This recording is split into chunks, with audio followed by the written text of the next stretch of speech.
War is often remembered for its tanks, planes and machine guns, but what's less talked about are the ordinary people who, with no access to arsenals, had to defend themselves with whatever they could build from scraps. In occupied cities, resistance groups and civilians weren't given weapons, they had to make them. And what they created was both shocking and ingenious. These weren't toys or desperate last resorts. They were practical, dangerous, and sometimes, surprisingly effective weapons built out of nothing but what was lying around. The story of these improvised tools reveals how human ingenuity thrives under the harshest conditions. And it leaves behind lessons that still hold value for those interested in survival, resilience and home defense today. Civilians turned tools into survival weapons. One of the most common improvised weapons was the simple club, but with modifications that turned it into something far deadlier. In Poland, resistance fighters would reinforce wooden bats with nails, bolts or pieces of rebar, creating spiked cudgels capable of cracking helmets or disabling a soldier in close combat. Farmers often used their existing tools, sharpening pitchforks or attaching blades to long poles to extend their reach. These weren't ornamental modifications. They were practical measures for a civilian suddenly forced into combat. Even today, the lesson is clear. Everyday tools in a workshop or barn can be adapted for defensive use with minimal effort, a reminder that utility is often just a few adjustments away from weaponry. Homemade firearms emerged when arsenals were out of reach. The British produced thousands of Sten guns that could be cheaply manufactured, but on the civilian level, people in occupied territories often crafted crude, single-shot pistols from pipes and springs. These zip guns were not accurate and sometimes even dangerous to the user, but they provided one thing that resistance fighters desperately needed: a firearm that could kill at close range and be concealed easily.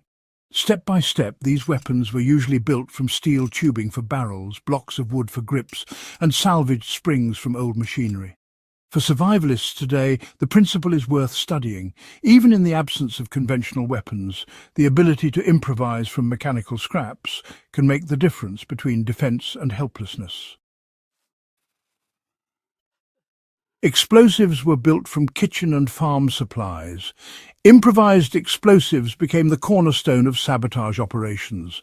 Civilians learned to mix chemicals from fertilizers, cleaning products, and even household powders to create devices capable of derailing trains or blowing apart fuel depots. Glass jars, tin cans and discarded bottles became containers for Molotov cocktails, which proved especially effective in urban uprisings.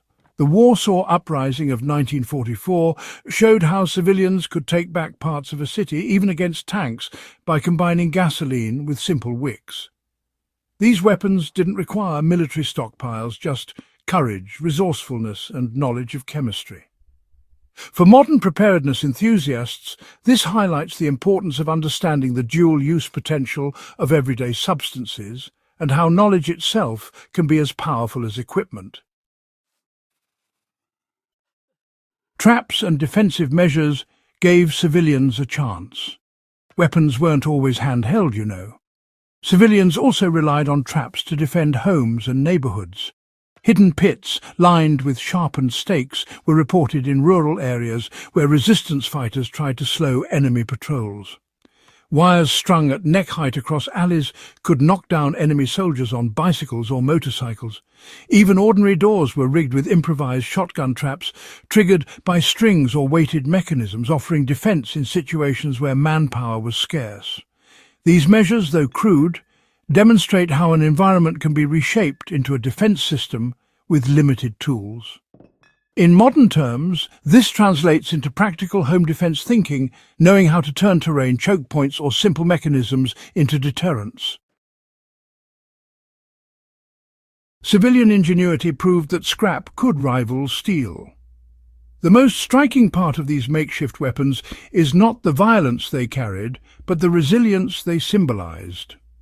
Occupied civilians weren't given the luxury of standard-issue gear, yet they managed to hold off better armed forces, conduct sabotage, and even win battles.